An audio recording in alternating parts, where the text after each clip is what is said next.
Well, jumping into Ghost Town Cthulhu, it is either going to be a bit of a speed run or a battle of attrition, depending on whether MMC can show up. But looking at the hit and run lineup, a couple of 60 TPs, a couple of Mounses, Super Conk, IS-7, CS-63 as well.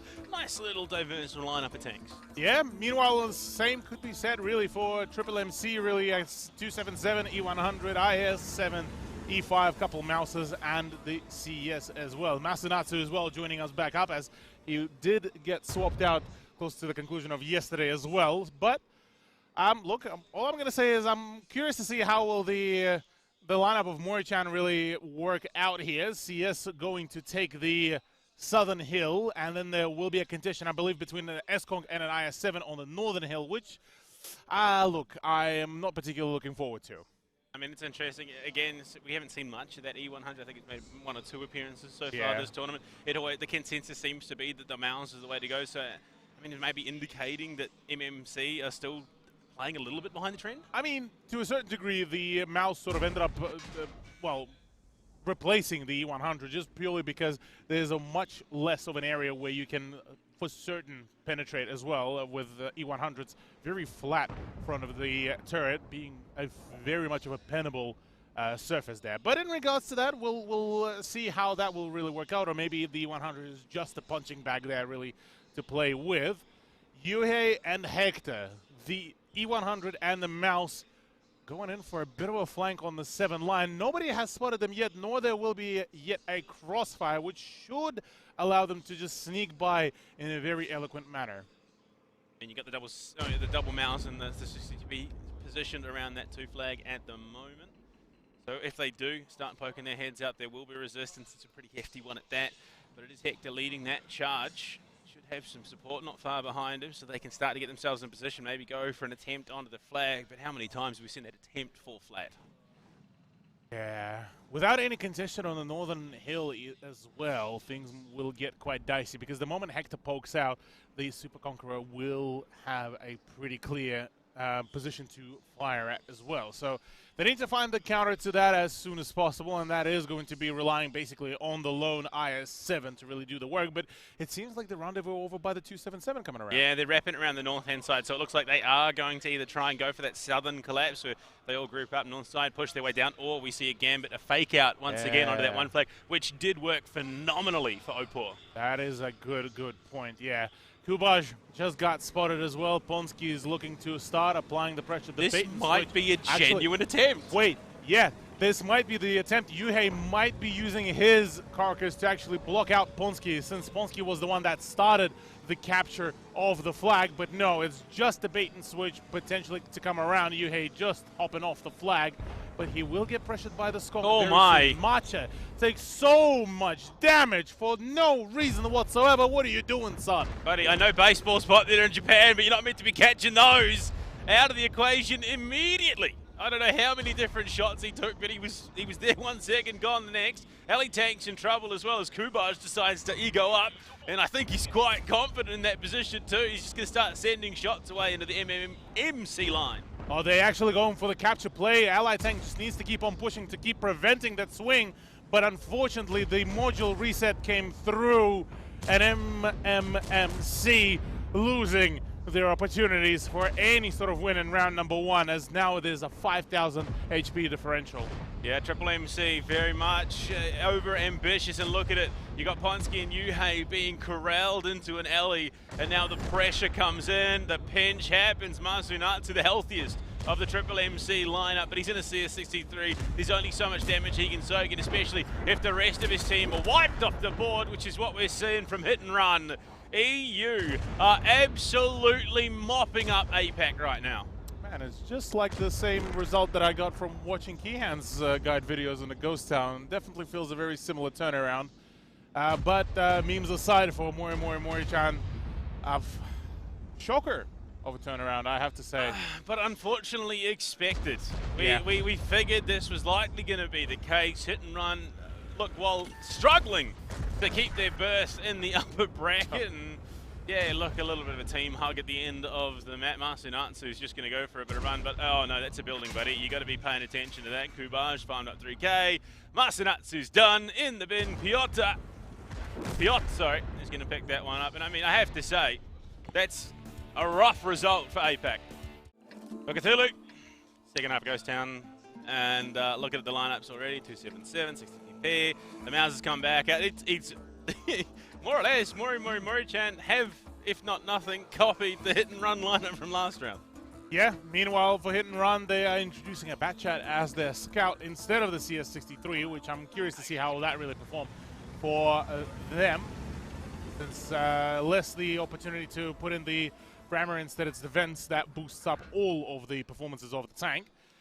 Apart from that, look, I mean, what can we say? It's a double mouse versus a triple mouse between MMC, or triple MC rather, and hit and run. Curious looking at the setup, the 277s actually went wide towards the north, whilst it is looking to be the Batchat actually trying to just scout out to see what's going on the one flag, maybe spot a few of the early rotations, but doubtful that it spotted anyone. Oh no, okay, Matsunatsu got spotted, but that is on the southern hill. Being spotted. I mean, like, again, what we've seen of Triple MC, how much does the information actually do for them? Especially, you look at the positioning right now, hit and run, they're heading south. Piot's going to take a shot there, but again, it's enough that you can just shrug it off and carry on with the rest of the round being largely unimpacted. Fairly negligent, yeah. I mean, the only real difference is it changes the HP deficit from being in favor of hit and run to Triple MC. By a very small margin, mind you, as well. So yeah, at the moment, I think it is a smart idea for the 277 to be replacing the CS, just purely for a little bit more of a hull-down setup. But they have to be very wary about how they play it out, because A, the moment the big push happens in the town, you have to rotate the tank and start actually making the play from there, or you have to start pressuring them from that position. Or, well, you need to make sure that you're at least keeping the attention of those three tanks on you at all times possible. Stalemate, honestly. Just both teams attempting to size up their opponents. It's really a bit of an ego check, in all honesty. Both teams saying, come on, you do it. Yeah, you make the first move. It's, you know, let's fight, but I'm not going to throw that first punch. Yeah. Both are waiting for each other's patience to run out.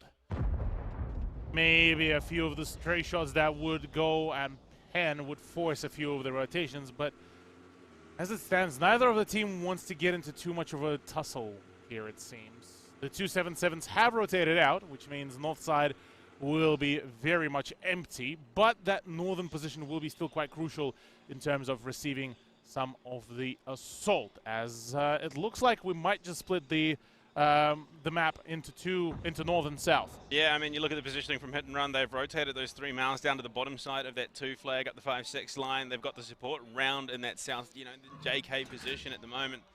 Whether it's JK or not, that's a shot that March is going to be quite happy with. You know, any bit of HP that they can find before that brawl eventuates, and he blocks the shot too. Bonk. Lovely little bounce. Yeah.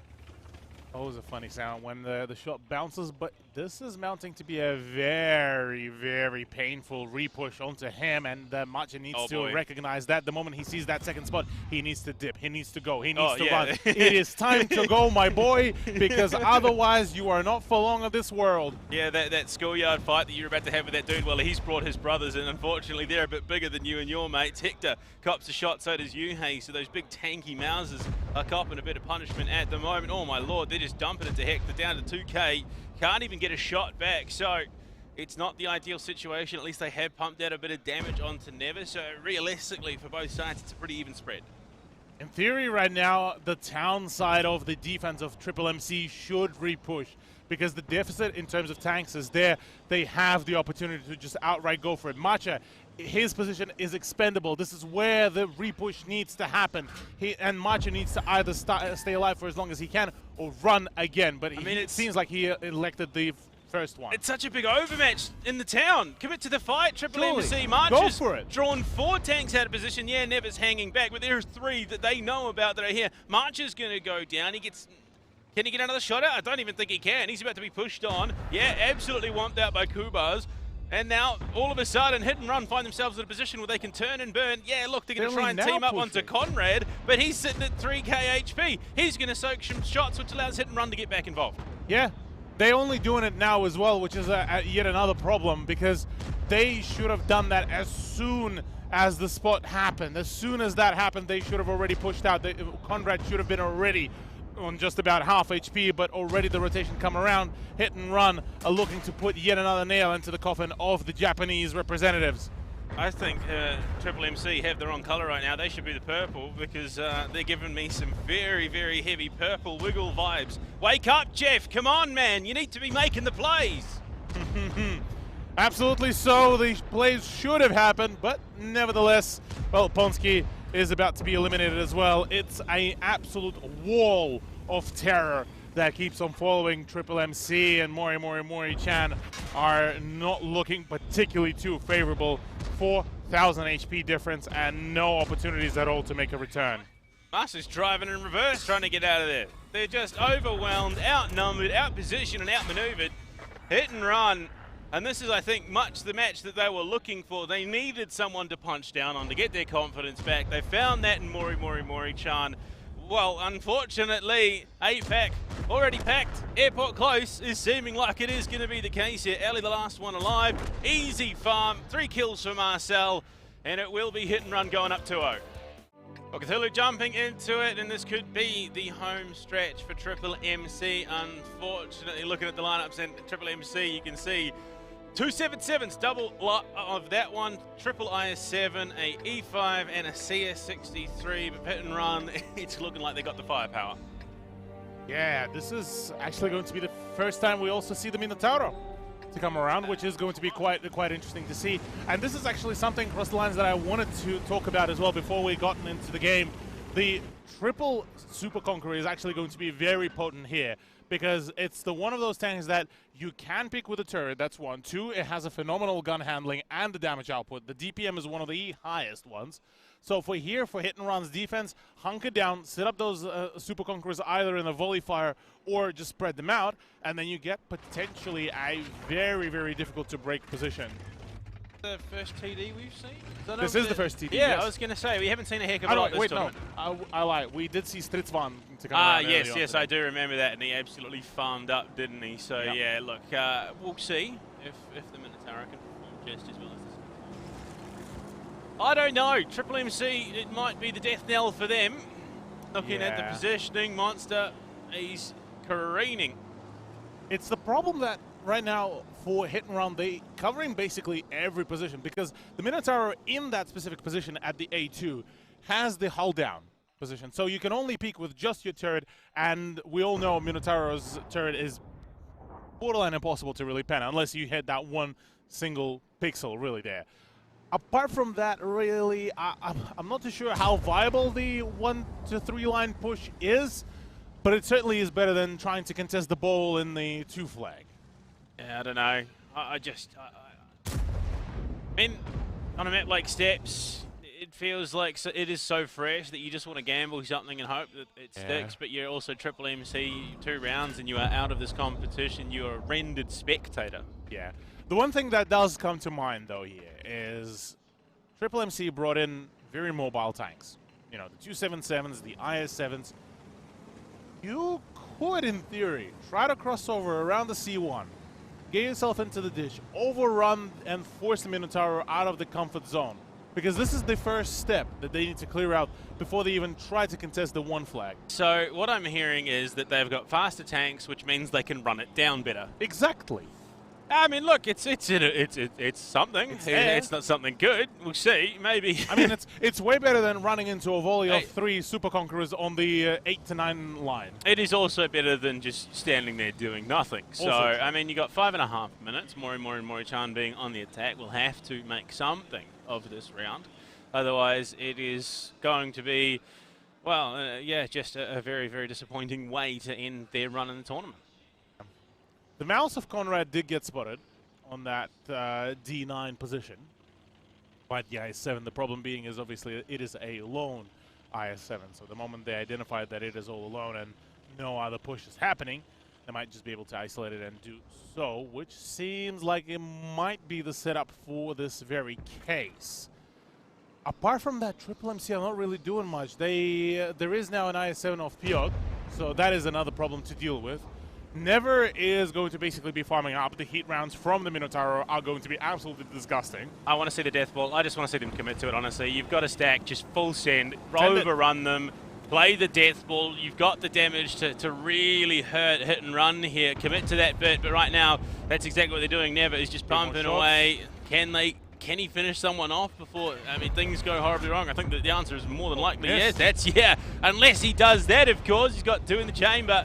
March is up in front of him, and I don't think he's too scared, to be honest. And, well, yeah, he gets some damage out, but all of a sudden he's got 3 tanks up on him. Pyot is gone. Yuhei finds that pick, and now Never's been overrun. This is exactly what I wanted to see from Triple MC. That's the big clip as well, starting to come around. This is the time to burst him down. Never needs to now cop just 2 more shots. Ally tank needs to do it. March is currently locked in because Never is just blocking him off. Come on, buddy. Up front, the Minotaur is impossible to penetrate, and that is exactly where they're doing what they're trying to play. No, the cupola shots, you do not go for those, buddy. Come on, take his lunch money. That's the one. Push on back now. Triple MC need to turn and burn. They've got an advantage. 2 tanks above. 7-5, of course, but Triple MC down in the HP department, and you've got 3 Super Kongs in play as well, so that covering that distance is going to be a risk. Yeah, Mori-chan needs to start bailing away from that position, because between the Batchat and the Mouse, the IS-7 won't last for long. Masunatsu could be able to provide some support fire, but in this case, yeah, Mori-chan needs to run, but that is a little bit too out in the open. Buddy, you need to make sure that you keeping some cover behind you, because that is just farmland right now for Monster, and the double track on top of it all. Yeah, enjoy the spectator screen, mate. Yeah, that's why in Australia they say no hat, no play. You need that cover protection, because if you don't have it, you are going to burn. And Mori-chan might be burning in the very near future, but they do keep him alive for the moment. That still means that Triple MC have 7 guns to the 5 of hit and run. If they can utilize them, this could be Triple MC picking up a round. Yeah, Mori-chan, though, is not for long in this world. Kubaj, the moment he peeks over, that will be basically GG for Mori-chan. Yuhei and Ponsky, 2 people need to perform here on their plays. They need to ramp it up, though. There's 2 minutes 30 on the clock here, Cthulhu, and they've got to find 5 tanks or stack out one of the flags and go for the win. But with Mori-chan down, that lead is quickly dwindling, and the HP is only just in favor of Triple MC. Yeah, only just now. Marcel need to go. Focus fire is missing. What are you doing, Ponsky, right now? Finally, Marcel falls, but the damage has been already dealt. I mean, as long as you got an HP bar, that's all you need. 3 more, and this is an APAC round. But, I mean, they need to make that call. They need to commit to the fight. They can't just waffle around because they don't have the time to mess with. And again, this. What is the 277? Why are we stalling out? Why is there someone in the far north? I think that's Ellie right now. What is Ellie Tank doing? I'm not too sure, but that is, once again, it's the same problem over and over again. Conrad being so healthy still, and there's no way. There's no way to take it over. Ellie might have found the back of one of those, that last Super Kong. Yeah, if he can find the shots into Minairos, that might be the opening that they need to shut the door. But again, there's just too much time that's been bled. You're about to hit that 1 minute clock. You're not getting the shots in that you need. Conrad is just soaking damage here. Finish him off, guys. It's not that hard. You've got the numbers. Ellie's about to be overwhelmed. Minairos and Monster now pushing up into him. He's free farmed up. Monster takes the kill for himself. 4 tanks to 3, but the HP bar's negligible. Europe is looking to turn this around. Yep, just like that. Even though the focus fire was great at the beginning, no time, no HP, and barely any opportunities remain. 45 seconds and a dream. They've got the overmatch. If they can find Minairos, take it down to Monster, who's running. They almost need to commit to the flag right now, but I don't think they've got time. No time. This has been an absolute throw for Triple MC. Yuhei is the only person in position to potentially contest this. He needs to hit his shot here. He needs to stop Monster from running, but Monster is not going to stop holding the W key. Exactly that. Yeah, that's basically a done deal. A 3rd point for hit and run, with this time Triple MC getting oh so close to the conclusion, to the victory, but unfortunately close but no cigar. Yeah, look, I think we're going from a spoon-fed round to a tube-fed triple MC. They're on life support now, Cthulhu. This should have been their round, but it all falls apart, and Hit and Run walk away with it. The final bell tolls. Whether it is a call to arms or a death knell, it's time to find out, Cthulhu. Back to steps for the second round. It could be all Jova for APAC, or it could be the start of a miraculous Cinderella run. Looking at the tanks lineup of 5A, 277, couple of 60 TPs. Man, it's a pretty diverse lineup, and the T100 for Masanatsu. It's not just the T100, LT. This is the British Content Creator Special. There's the CVS as well to be introduced to the play, which, look, per se, not a bad idea. They want to spot out both Kubaj and Monster as well on those two CS63s. But looking at the lineup of Hit and Run, look, it is in fact going to be what their name says, hit and then run. The mobility is going to be absolutely insane. Well, right now, Masanatsu taking his go-kart down that right-hand side. The man, but he's about to get some info. He's got to turn and burn, otherwise he is going to be a very temporary member of this server. Gotta skedaddle.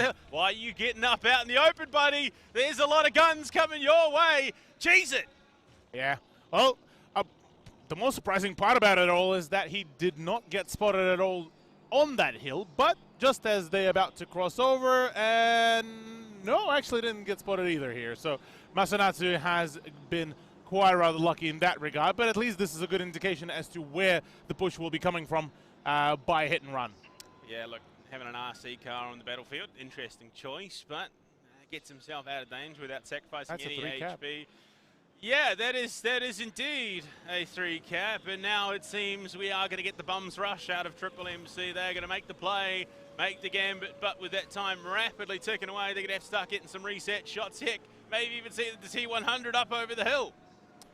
Yeah, well, I think they might end up having to sacrifice the T100 LT just to even reset the timer, because 19 seconds is all that Mori can have, and please don't let it end this way, APAC. Surely not.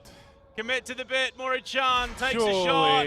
Come on. 8 seconds. Mori-chan's moments away from death. They get the reset though. Do Hit and Run commit. Another reset to come through, but MMC, Triple MC just bleeding HP for that Ponsky. He drops low. This is not how you'd want to go out. Not with a yell, but with a whimper. Yeah, this might just be the whimper, really, here. Quite unfortunate turnaround. Yuhei is trying to apply some pressure, but he's copping quite a fair bit of damage. Masanatsu trying to go on a bit of a flank, but blocked off by Kubaj. The peaks are not favorable, and in comes the collapse, so at least we can, to a certain degree, avoid the capture embarrassment here for the APAC. But LI Tank, not for long in this world. The peak coming around. 1, 2, 3, and he's gone already. And the collapse is happening. All you can sit and do if you're Yuhei is watch from the back lines. Masanatsu, well, he's full HP, but he's nowhere to be found at the moment. He's well in the back lines, and Ponsky takes himself out, says, if I'm going out on my own terms. Unfortunately, Hector cannot say the same. Yuhei will likely not be able to make that same claim either. Mounts the crest of the hill, falls immediately. Masanatsu being hunted as well. Hector, he's gone, he's out, he's done. That is the tournament for him, courtesy of Conrad. And Masanatsu leaves himself open to defeat, and APAC is going home.